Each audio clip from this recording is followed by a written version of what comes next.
ان چار اعمال میں نماز کی اہمیت بہت زیادہ ہے۔ قیامت کے دن سب سے پہلے بندے سے اس کی نماز کے بارے میں پوچھا جائے گا۔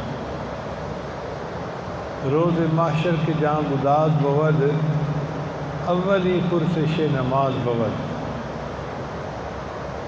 قیامت کے دن جب کہ جان مشکل کے اندر پھنسی ہوگی، سب سے پہلے اللہ نماز کے بارے میں پوچھیں گے۔ اور جو لوگ جہنم میں ڈالے جائیں گے تو ان سے فرشتے پوچھیں گے ما سلککم فی سقر، تمہیں جہنم میں کیوں ڈالا گیا؟ قالوا، وہ کہیں گے لم نک من المصلین، ہم بے نمازی تھے۔ یعنی جہنم میں جانے کی جو بڑی وجہ ہوگی وہ بے نمازی ہونا ہے۔ اس سے نماز کی اہمیت کا اندازہ لگا لیجیے کہ کتنی زیادہ ہے۔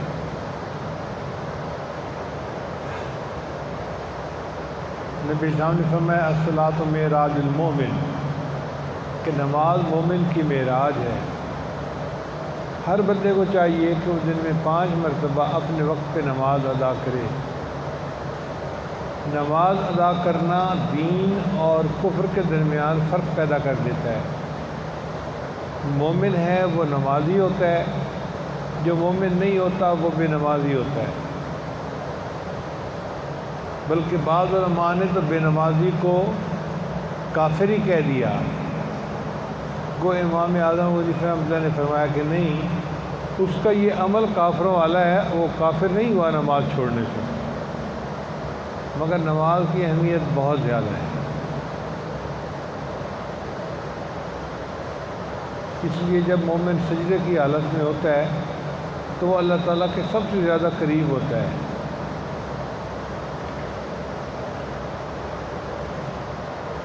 حدیث مبارکہ میں اللہ تعالیٰ فرماتے ہیں، حدیث قدسی، اے میرے بندے، تو دن کے شروع میں کچھ رکعت نماز ادا کر لیا کر، میں سارا دن تیرے کاموں میں تیرا معاون بنوں گا۔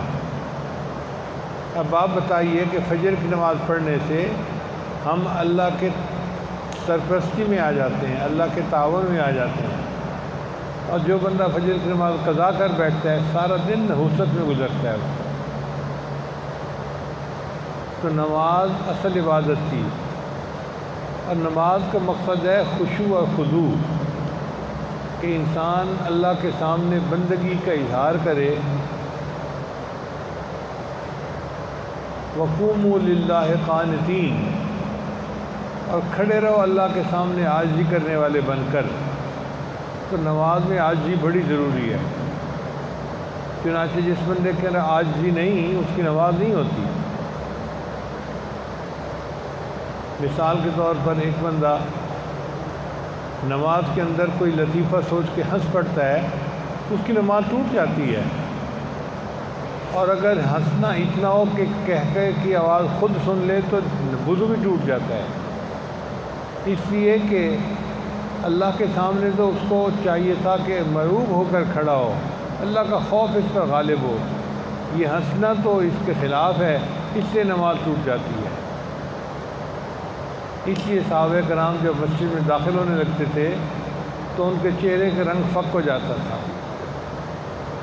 حضرت علی اللہ عنہ سے کسی نے پوچھا، حضرت آپ بڑے بڑے معرکوں کے اندر گھبراتے نہیں ہیں، مشکل وقت میں بھی آپ کے چہرے پہ ہم نے کبھی پریشانی نہیں دیکھی، جب مسجد میں داخل ہونے لگتے ہیں تو آپ کا رنگ فک ہو جاتا ہے۔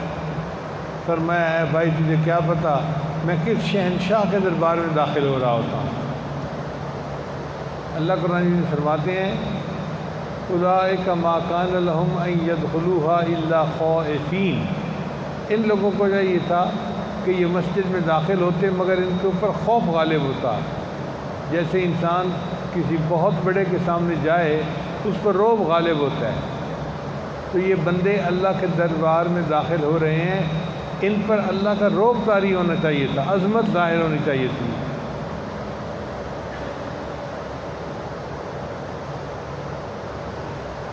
اس لیے یہ جائز نہیں ہے کہ ایک بندہ نماز پڑھ رہا ہو اگرچہ بوڑھا ہے اور دوسرا نماز کے دوران اس کے پاؤں دبا رہا ہو، یہ عاجزی کے خلاف ہے۔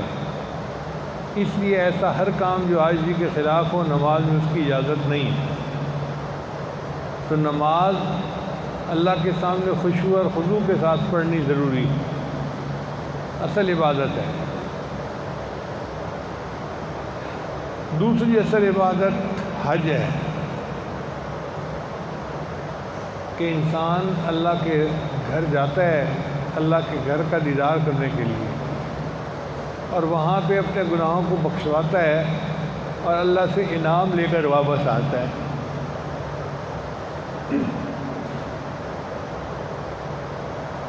اس لیے ہمارے بزرگوں نے کہا ذی الحجہ رمضان کام کا مہینہ ہے اور ذی الحجہ انعام کا مہینہ ہے۔ جن لوگوں نے رمضان میں ڈٹ کر عبادت کی، اللہ سے مانگا، اللہ کو راضی کیا، اللہ ان کو اپنے گھر بلاتے ہیں، اور میرے بندوں مجھ سے انعام پاؤ۔ دنیا کا بھی دستور ہے، اگر کسی کو پرائڈ آف پرفارمنس دینا ہو تو وقت کا پریزیڈنٹ اپنے محل میں بلاتا ہے، تو جی پریزیڈنٹ ہاؤس میں آپ کو بلا کر انعام دیا جائے گا۔ تو اللہ تعالیٰ نے بھی یہی قانون بنا دیا کہ میرے بندوں تم میرے گھر آؤ، تمہیں اللہ کے گھر کے اندر انعام دیا جائے گا۔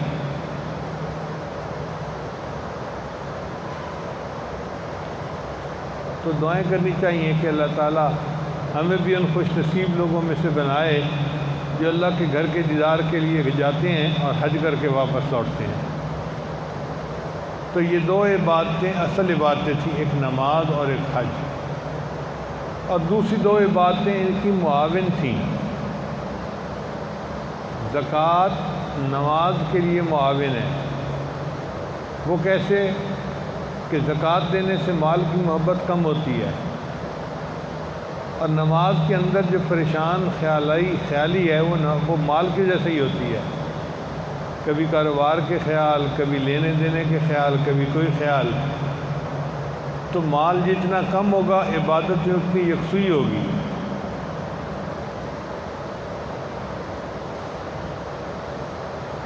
لہذا زکوٰۃ کا ادا کرنا نماز کی حقیقت کو حاصل کرنے کے لیے ایک ذریعہ ہے۔ تو یہ زکوٰۃ جو ہے یہ حج کی معاون عبادت ہو گئی، اور دوسری اصل عبادت حج تھی، اور روزہ حج کے لیے معاون بن گیا۔ وہ کیسے؟ کہ روزہ تروک کی عبادت ہے، ترک کر دو، کھانا چھوڑ دو، پینا چھوڑ دو، غیر کی طرف دیکھنا چھوڑ دو، غیبت کرنا چھوڑ دو، جھوٹ بولنا چھوڑ دو۔ روزے میں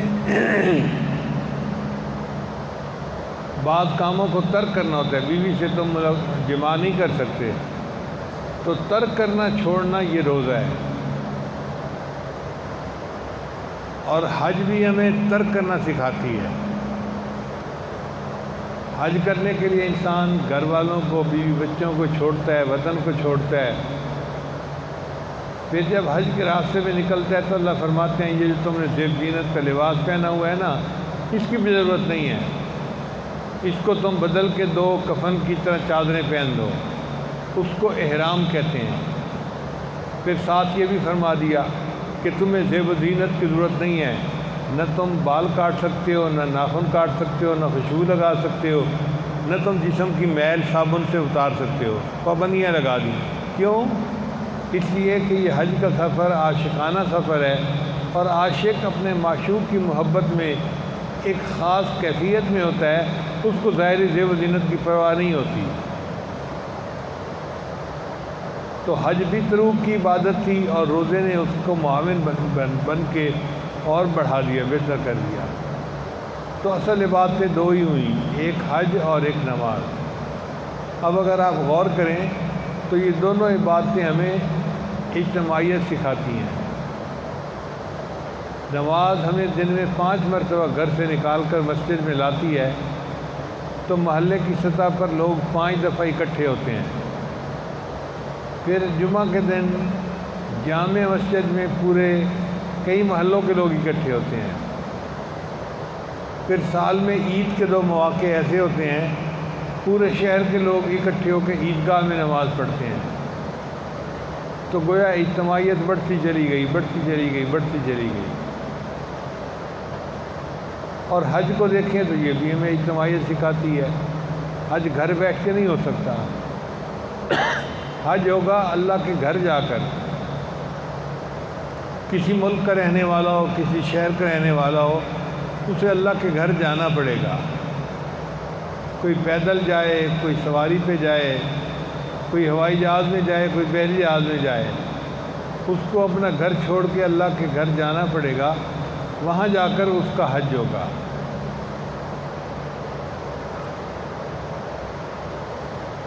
تو حج بھی ہمیں اجتماعیت سکھاتی ہے۔ اور حج جسے کہتے ہیں وہ ہے وقوف عرفہ۔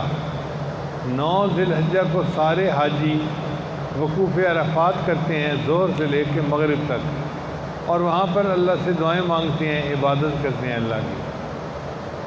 یہ ایسا اجتماع ہے جو پوری دنیا میں ایک ہی ہوتا ہے، ایسا اجتماع دوسرے کہیں نہیں ہو سکتا۔ کیا گورا، کیا کالا، کیا عربی، کیا عجمی، پتہ نہیں کہاں کہاں سے اللہ کے چاہنے والے اکٹھے ہو جاتے ہیں، اور وہ عرفات کے میدان میں اللہ کو مناتے ہیں اور اللہ سے دعائیں مانگتے ہیں۔ حجاج کے مجمع پہ نظر پڑتی ہے نا تو دل سے یہ شعر نکلتا ہے، یہ عاشق کون سی بستی کے یارب رہنے والے ہیں، اے اللہ یہ تیرے عشاق کس کس بستی سے چل کے تیرے گھر کی طرف آئے ہیں، اور تیرے کتنے چاہنے والے ہیں، تیری شان کتنی بڑی ہے، کیا مرد، کیا عورت، کیا بچہ، کیا بوڑھا، سب اللہ کی محبت میں کھنچ کے وہاں آ رہے ہوتے ہیں اور وہ حج کرتے ہیں۔ اسی لیے وقوف عرفہ کے دن اللہ تعالیٰ بہت خوش ہوتے ہیں۔ حدیث پاک میں آتا ہے، نبی صاحب نے فرمایا، یا تو میں نے شیطان کو ذلیل ہوتے بدر کے میدان میں دیکھا تھا، یا پھر اس کو ذلیل ہوتے وقوف عرفہ کے دن دیکھا۔ اتنا پریشان ہوتا ہے، اپنے سر پہ مٹی ڈالتا ہے کہ میرے سالوں کی محنت ضائع ہو گئی، بندوں نے اللہ سے معافیاں مانگی اور اللہ نے سب کے گناہوں کو معاف کر دیا۔ ایک بزرگ فرماتے ہیں کہ میں نے خواب میں 2 فرشتوں کو دیکھا۔ ایک فرشتے نے دوسرے سے کہا، سناؤ بھائی اس سال حج کرنے والوں کا کیا حال ہوا؟ دوسرے نے کہا، اتنے بڑے مجمع میں سے 2 بندوں کی حج قبول ہوئی۔ اس نے حیران ہو کے پوچھا کہ اتنے لاکھوں کے مجمع میں 2 بندوں کی حج قبول؟ اس نے کہا ہاں، مگر ان 2 بندوں کے حج نے اللہ کو اتنا خوش کر دیا، اللہ نے ان کے صدقے باقی سب کے حج کو بھی قبول فرما لیا۔ اب آپ بتائیے، لاکھوں مرد عورتیں وہاں جاتے ہیں، کوئی تو اللہ کا نیک بندہ ہوگا، کسی کی نماز اللہ کو پسند آئی ہوگی، کسی کی خوش اخلاقی اللہ کو پسند آئی، کسی کا رزق حلال کے لیے کوشش کرنا اللہ کو پسند آیا، کسی کی سنت کی اتباع اللہ کو پسند آئی، کوئی عورت ایسی ہوگی جو پاک دامنی کی زندگی گزار کے آئی ہوگی، پردہ نشیں رہ کے زندگی گزارنے آئی ہوگی، اور اللہ کو اس کا یہ پردہ پسند آیا ہوگا۔ تو جس کا جو عمل اللہ کو پسند آ گیا، اس کی وجہ سے اللہ باقی سب کی مغفرت فرما دیتے ہیں۔ اس لیے حدیث پاک میں آتا ہے، جو بندہ وقوف عرفہ کرے اور پھر کہے کہ جی میری بخشش نہیں ہوئی، اللہ اس بندے سے ناراض ہوتے ہیں۔ اور بات سمجھ میں آنے والی ہے، اگر کوئی بندہ سخی کے دروازے پر آئے اور پھر کہے جی کہ مجھے تو ملا کچھ نہیں، تو سخی ناراض ہوگا۔ تو ہوتا کون ہے یہ کہنے والا؟ میرے دروازے سے کوئی خالی نہیں جاتا، تو کیسے کہتا ہے کہ مجھے یہاں سے کچھ نہیں ملا؟ اور اللہ تعالیٰ تو سخیوں کے بھی بادشاہ ہیں، شہنشاہ ہیں، کائنات کے خزانوں کے مالک ہیں، وہ کیسے اس بات کو برداشت کر سکتے ہیں کہ کوئی بندہ کہے میں وقوف عرفہ کے لیے گیا اور میری بخشش نہیں ہوئی؟ اللہ فرماتے ہیں، میرے بندے تو مانگنے والا بن، تو مانگے گا میں تجھے عطا کر دوں گا جو بھی تو مانگے گا۔ اب نماز بھی اجتماعیت کا درس دیتی ہے اور حج بھی، لیکن اگر دیکھا جائے تو دونوں میں حج کی اجتماعیت کو فوقیت ہے نماز کی اجتماعیت پر۔ وہ کیسے؟ وہ ایسے کہ ظہر سے لے کے مغرب تک کا وقت تھا، اب اس دوران نماز بھی پڑھنی تھی اور دعائیں بھی مانگنی تھیں، تو اللہ نے حج کے ٹائم کو آگے پیچھے کر دیا۔ عصر کی نماز کا جماعت کے ساتھ پڑھنی ہے تو ظہر کے ساتھ ملا کے پڑھ لو،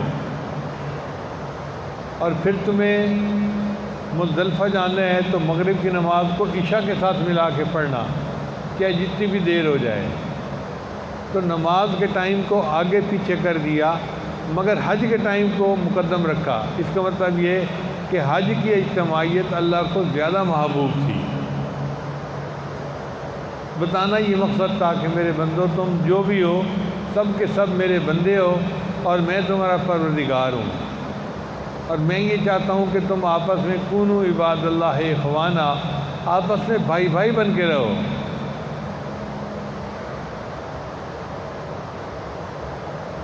چنانچہ حج کا سفر عشق و مستی کا سفر ہے، انوکھا سفر ہے۔ ہم نے دیکھا ہے کہ دولہا اپنی برات کے ساتھ چلتا ہے نا تو بڑا خوش ہوتا ہے کہ مجھے بیوی مل جائے گی۔ اگر نوجوان بیوی ملنے پر اتنا خوش ہوتا ہے تو جس بندے کو سفر پر اللہ ملتا ہو اس کو سفر پہ کتنا خوش ہونا چاہیے۔ اس لیے اللہ نے فرمایا کہ تم احرام باندھ کے جب چلو گے تو تم نے نعرہ مستانہ لگانا ہے۔ اللہ وہ نعرہ کون سا ہے؟ میرے بندو پڑھو، لبیک اللہم لبیک، لبیک لا شریک لک لبیک، ان الحمد والنعمت لک والملک لا شریک لک، حاضر ہوں، اللہ میں حاضر ہوں، سب حمد اور سب نعمتیں اللہ تجھے ہی سجتی ہیں، تیرا کوئی شریک نہیں اور میں تیرے سامنے حاضر ہوں۔ اب بندے کا اپنے آپ کو اللہ کے سامنے پیش کرنا اللہ کو اچھا لگتا ہے، لہذا حاجی جب تلبیہ پڑھتا ہے تو اس کو بڑا ثواب ملتا ہے۔ شریعت کا حکم ہے حاجی اونچی جگہ پہ چڑھے تو تلبیہ پڑھے، نیچے اترے تو تلبیہ پڑھے، ایک دوسرے کو حاجی ملیں تو پہلے تلبیہ پڑھیں پھر سلام کریں۔ تو تلبیہ کی اتنی اہمیت ہے۔ جب نبی علیہ السلام حجۃ الوداع کے لیے تشریف لے چلے تو راستے میں سیدنا جبریل علیہ السلام آئے اور انہوں نے آ کر کہا، اے اللہ کے حبیب صلی اللہ علیہ وسلم، اللہ تعالیٰ نے مجھے خاص اس لیے بھیجا ہے، آپ صحابہ کرام سے کہیں کہ یہ تلبیہ اونچی آواز میں پڑھیں۔ تو مرد اونچی آواز میں پڑھتے ہیں، اونچی آواز سے مراد چلا کے پڑھنا نہیں، جس کو وہ خود سن سکیں، لبیک اللہم لبیک، لبیک لا شریک لک لبیک، ان الحمد والنعمت لک والملک لا شریک لک۔ اور عورتیں خاموشی سے پڑھیں، مرد آواز نہ سنیں۔ عورتوں کا ایسے پڑھنا اللہ کو پسند ہے اور مردوں کا جہر سے پڑھنا اللہ کو پسند ہے۔ صحابہ کرام فرماتے ہیں کہ ہم اتنا زیادہ تلبیہ پڑھتے تھے کہ ہمارے منہ خشک ہو جاتے تھے، آواز نہیں نکلتی تھی۔ تو اللہ کو یہ نعرہ مستانہ اتنا پسند ہے کہ بندہ پڑھے پڑھے پڑھے حتیٰ کہ منہ جو ہے خشک ہو جائے اور منہ سے آواز نکلنی مشکل ہو جائے۔ جب کوئی عمل اللہ کو اتنا پسند ہے تو پھر اللہ تعالیٰ اس پر اجر کتنا دیتے ہوں گے۔ اس لیے حج کا یہ عمل وقوف عرفہ ایک رکن اعظم ہے، اس کے بعد پھر طواف زیارت کرنا ہوتا ہے بیت اللہ کا۔ یہ دو حج کے ارکان ہیں۔ اس کے علاوہ باقی اعمال جو ہیں وہ اپنی اپنی جگہ ہیں، مگر دو رکن ہیں جو بڑے اعلیٰ ہیں۔ اللہ فرماتے ہیں میرے بندے، تو نے وقوف عرفہ بھی کر لیا، تو نے وقوف مزدلفہ بھی کر لیا، اب تو میرے گھر کے دیدار کے لیے آ اور طواف کر۔ اس کو طواف زیارت کہتے ہیں۔ وہ بھی 12 ذی الحجہ کی مغرب سے پہلے پہلے کرنا ہوتا ہے۔ یوں سمجھیں کہ جیسے میزبان کسی مہمان کو اپنے پاس بلاتا ہے تو اس سے ملاقات کرتا ہے۔ اب کوئی بندہ مہمان کو بلائے تو صحیح، ملاقات نہ کرے تو وہی یہ میزبانی کیسی ہوئی۔ اللہ بھی فرماتے ہیں کہ میرے بندے تو اپنا گھر چھوڑ کے میرے گھر کی طرف آیا ہے اور میں تجھے اپنا دیدار کرواتا ہوں۔ یہ طواف زیارت اللہ تعالیٰ کے انوارات کے ملنے کا سبب بنتا ہے۔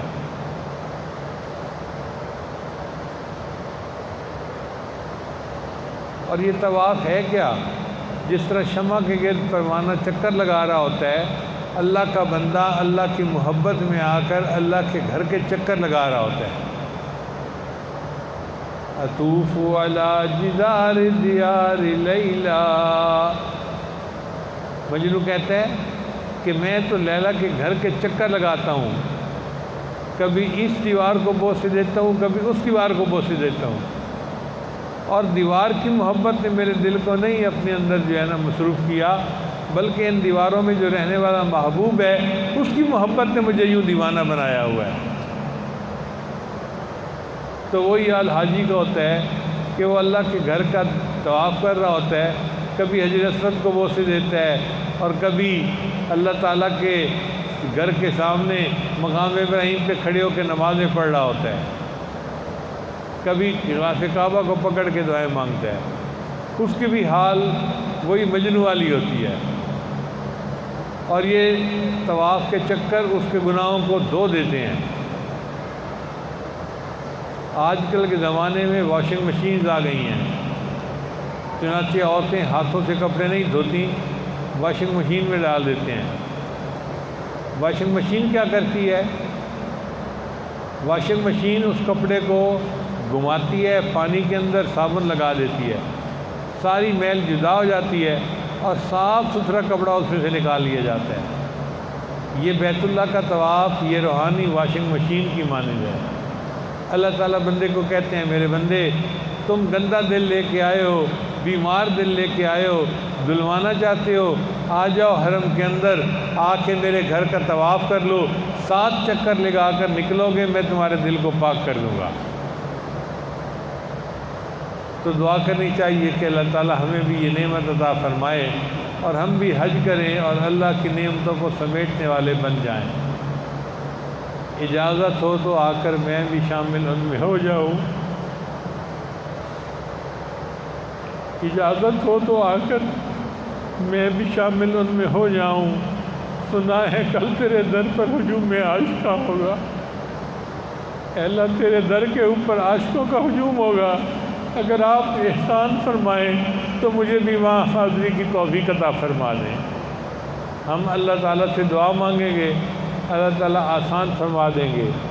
دعا ہے کہ اللہ تعالیٰ ہم سب کو اپنے گھر کا دیدار عطا فرمائے اور اللہ تعالیٰ ہمارے گناہوں کو معاف فرمائے اور ہمیں اپنی امیدوں سے بڑھ کر اللہ اجر اور ثواب عطا فرمائے۔ وآخر دعوانا ان الحمد للہ رب العالمین۔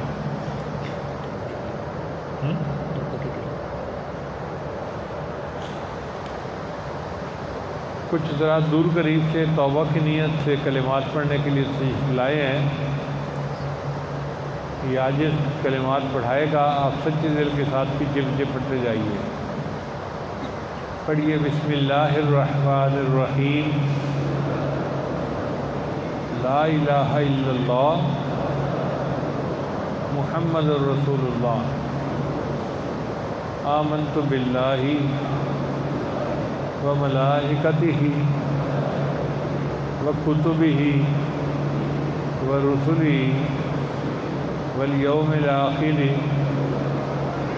والقدر خیرہ وشرہ من اللہ تعالی والبعث بعد الموت، آمنت باللہ کما ہوا بأسمائہ وصفاتہ وقبلت جمیع احکامہ اقرار باللسان وتصدیق بالقلب، اشہد ان لا الہ الا اللہ واشہد ان محمدا عبدہ ورسوله استغفر اللہ ربی من کل ذنب واتوب الیہ برحمتک یا ارحم الراحمین۔ ان کلمات کو پڑھنے سے ہم بیت ہو چکے ہیں۔ چند معمولات ہیں جن کو باقاعدگی سے کریں گے تو اللہ تعالیٰ دل کو منور کریں گے۔ ان میں پہلا عمل ہے 100 مرتبہ استغفار صبح و شام پڑھنا۔ دوسرا عمل ہے 100 مرتبہ درود شریف پڑھنا۔ تیسرا عمل ہے قرآن مجید کی تلاوت روزانہ کرنا 1 پارہ۔ چوتھا عمل ہے چلتے پھرتے ہر وقت دل میں اللہ کو یاد کرنا۔ اور 5واں عمل ہے کہ صبح و شام 15-20 منٹ کے لیے مراقبہ کرنا۔ مراقبہ کرنے سے دل میں اللہ کی محبت بڑھتی ہے۔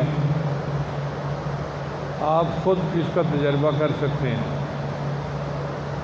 دعا ہے اللہ تعالیٰ سب کو اپنے مقبول بندوں اور بندیوں میں شامل فرمائے۔ وآخر دعوانا الحمد للہ رب العالمین۔